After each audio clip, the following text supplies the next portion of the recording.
na alam naman natin ng ICC, korte po ito. At meron namang kaso.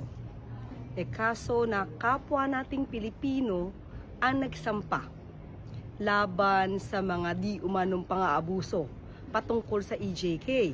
So wag natin kalimutan yan. Pilipino rin po ang nagsampa ng kaso. At kung magkakaroon man po at mag-i-issue ng valid warrant of arrest, valid pa rin po yun. At meron lamang silang nais na mapanagot.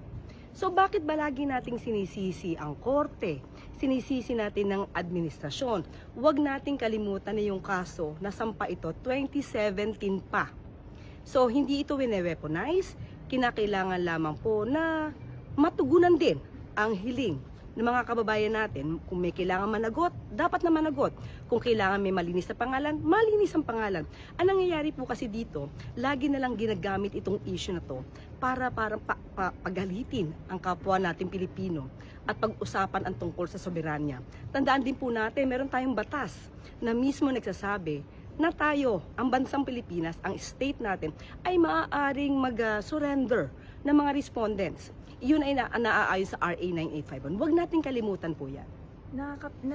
Nagbigay na po ba ng instruction si Pangulong Ferdinand Marcos Jr. or napag-usapan na po ba within the administration kung ano yung mga dapat gawin in line with this alleged looming arrest laban sa isang senador?